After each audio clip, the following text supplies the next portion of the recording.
Good evening. Welcome to COVID Conversations. Hope you're having a good day. My name is Carvin Goldstone. For those of you who don't know, I've been doing COVID Conversations now for just over 2 months.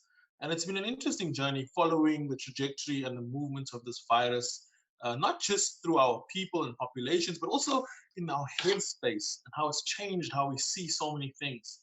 So the news this week is that the Actuarial Science Society is predicting 48,000 deaths in South Africa by September. Now, how good are these predictions and these models? They're as good as the information that you put into them. And they're filled with assumptions of how we react to the virus, how good we are at social distancing, how we follow the lockdown rules. All that will determine whether we have this actual 48,000 deaths that they're predicting. And of course, even within the society, there's differing opinions. Some feel it's too high, some feel it's too low. And they feel it's more of an average, it's a safe average, which is very concerning because with that many deaths, it will be very difficult for any of us to say we don't know someone who died from COVID-19. Wow, what do we do now? Do we then stay in our houses? Do we stay in lockdown? How much longer do we stay in lockdown? Or do we open up the country, open up the economy, and just get out of our house and continue with society and take the risk? It's a question none of us can answer at this point, but it's one that we are going to have to answer. But what we do know is that at level 4, the restrictions that have been lifted allow people to get out and about. And get out and about, people have been doing. You've not seen many images of places where shops where people are like social distancing. A lot of it is just people grouped together. But there's been a particular focus on people on the beachfront. And I did this report looking at how police are handling the beach traffic. You've probably noticed by now that the South African Police Service is dedicating huge resources to policing people on beaches, people jogging in parks or walking in town. And I know that in terms of what we're trying to achieve, it is necessary to police the lockdown rules, but it's starting to feel a bit excessive.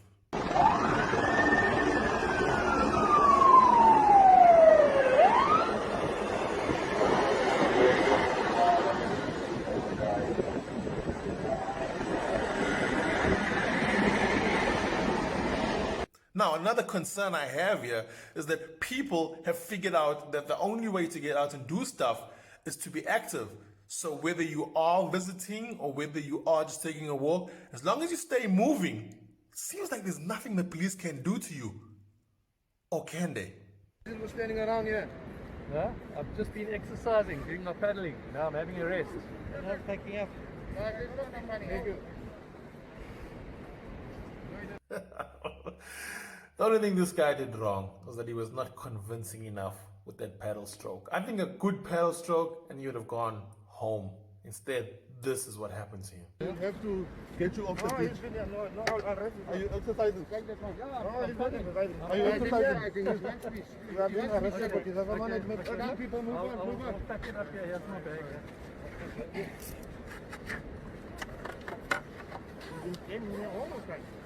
No. These young people here. No, I was walking here. You were from that side. We passed here. No, we told you.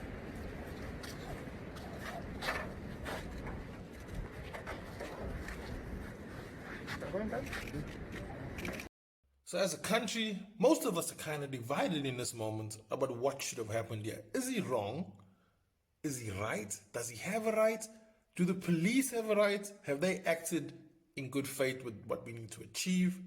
Or was it just excessive force? I'm not going to answer that. I'm going to leave the comment section for you to leave your thoughts on this. So while on the one side of South Africa, you have people concerned about their right to surf, on the other side of South Africa, we have people trying to access food. So the government has been quite emphatic that they want to control as much of the food distribution as possible. But can the South African government be trusted distributing food parcels to the poor? You tell me what you think.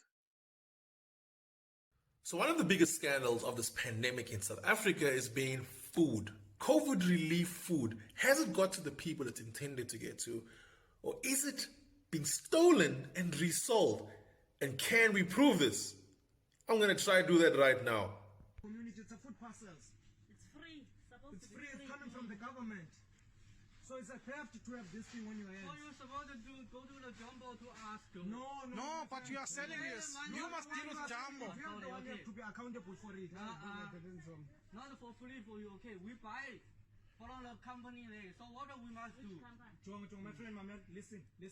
So at this point, if you're wondering how do we know that it's COVID relief food parcels or COVID relief tin fish in this case, this is how we know. All COVID relief funding food has been labeled not for sale. This is how you know. If we find something that has been stolen in your hands, we're supposed to open a case against you. It's you who are going to explain on the court that you are not the one who was stealing this thing. Do it. You say, I'm not scared. I do the legal way. Do the video. Do the video for me. No problem. Where did you get that? Where did you get that? Where did you get that? The legal one. You see, We're not asking your legal or what. We're not questioning. We're not questioning your legality. We're not questioning your legality. So given South Africa's history and how we deal and treat foreigners, especially those in trade, I can understand his need to defend himself, to explain that he's legal in this country. That's a bit of a strong defense, right? Because if you think about it, it's almost like your mother asks you, where's the remote? And you say, I didn't break the window. And your mother says, I didn't ask if the window was broken. I asked, where's the remote? But is the window broken? So technically we're now sitting with someone with stolen products. Worse so because it's supposed to go to poor South Africans during a pandemic as part of a relief effort. And should we call the police? And this is what's messing me up about this whole video. Should we call the police when the police are right there? We're not asking your legal or what. We're not questioning. The guy standing right here. He's right here. And this is the problem in South Africa, is that we feel that there's not enough effort from government and policing on matters like this.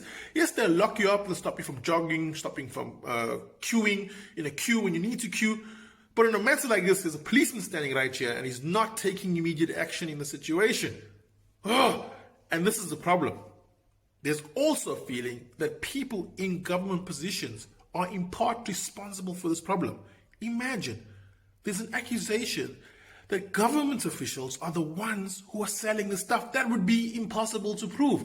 Unless, of course, you could actually find a van dropping off food at someone's house that's a government official, and you had commentary from people telling us this is what's happening because they live in the area. These people are out of order.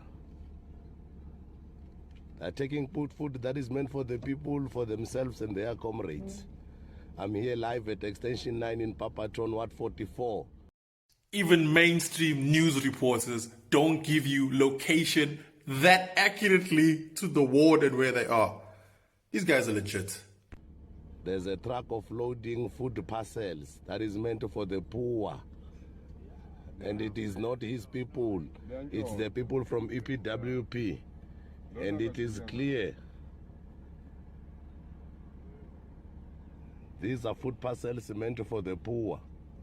Gavusi Mkajwa, Deputy Speaker of the province.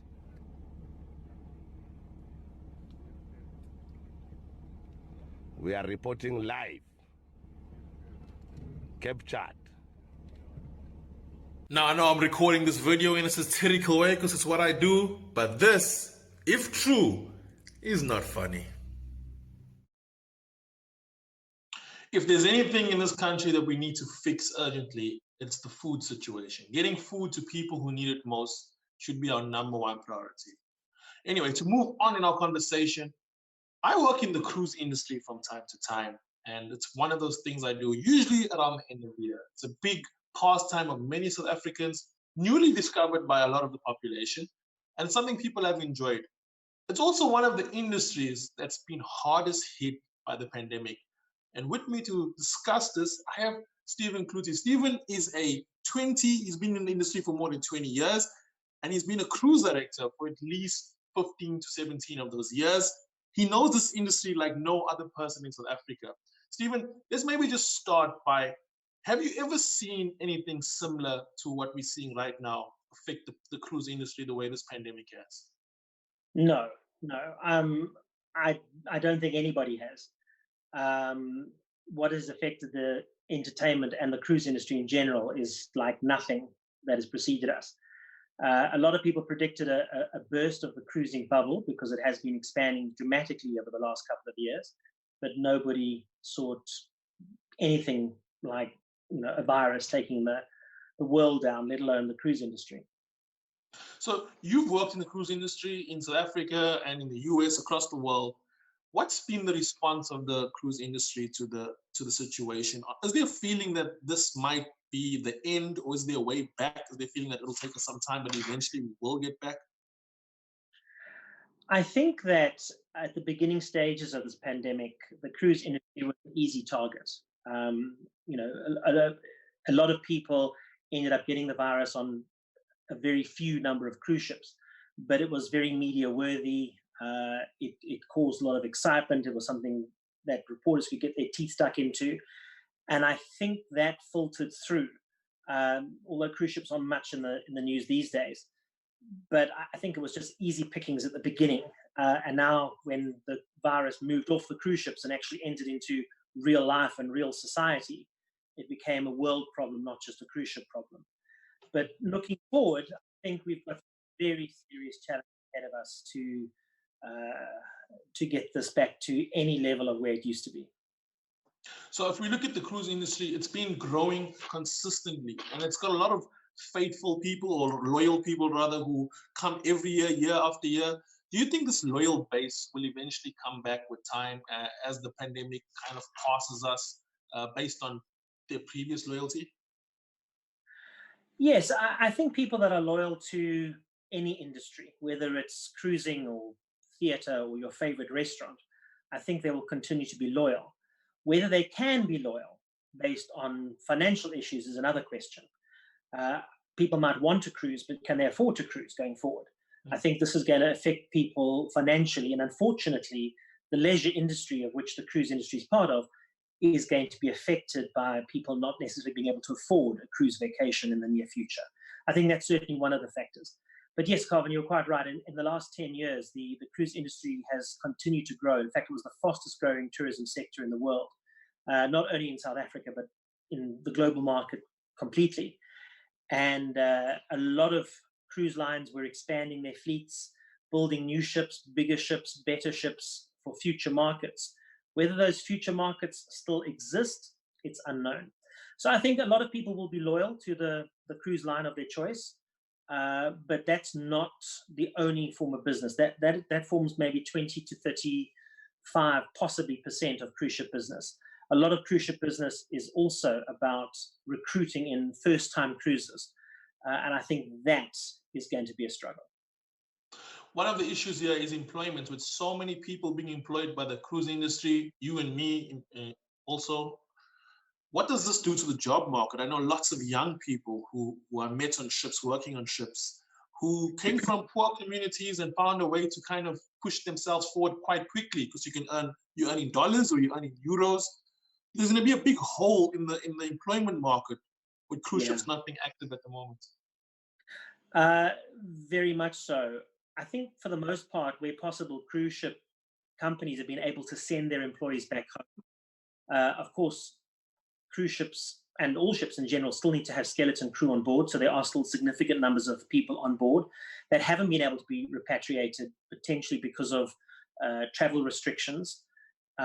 They might be on board the ship still and just not able to get home, some of them with or without pay, depending on the particular cruise line. But yeah, it's not just affecting a few hundred people, it's affecting hundreds of thousands of people. And the cruise industry is an industry which relies so much on other peripheral industries, such as airlines, for example.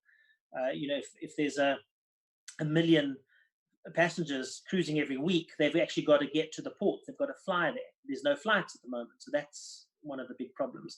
The passengers on board the ships have to be fed. So the food has to be provided, has to be then transported to the ships. It has to be then taken on board the ship, has to be stored. So there's a lot of other sort of peripheral industries that are affected by not cruising at this stage. Now, you're not just a cruiser, you're also an entertainer, an accomplished one, and you've spent a lot of time entertaining. You're a member of the Magic Society. How does the entertainment industry tackle this from your perspective? The entertainment industry, I think, has been fairly positive for the most part. I think initially the first couple of weeks, people didn't take this lockdown and the world pandemic very seriously. It was a bit sort of like, oh, well, it's not going to really affect us much. And when the hatchet fell, it fell hard and fast, and literally overnight just completely obliterated the entertainment industry as we know it. No more shows, no more concerts, no more performances on cruise ships, for example. And every cruise ship on every cruise line will have a different battle plan of getting back into action. But I think it will recover, but it's going to be a slow recovery.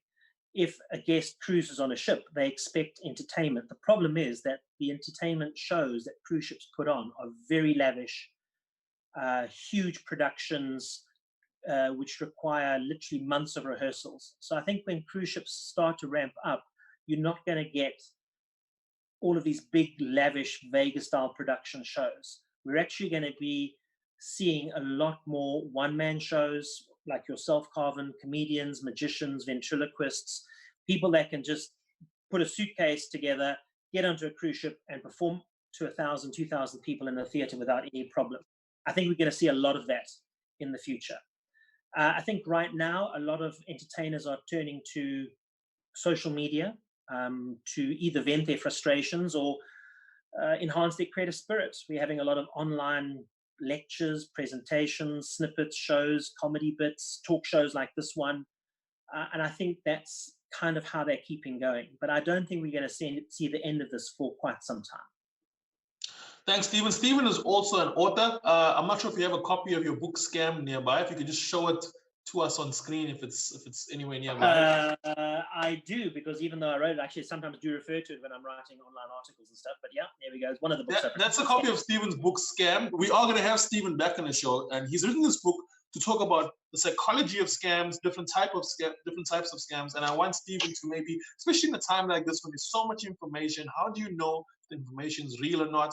There's people that are more skilled than us when they're putting scams together, how to tell the difference. Thank you, Stephen, for joining us on COVID Conversations, and we'll see you again. Pleasure. Yeah, absolutely. Take care, everybody. Be safe. Cheers. And that's the show. Thank you for listening to COVID Conversations. If you enjoyed it, please comment below. Comment on the pieces that we presented. We want to get your feedback. Good night.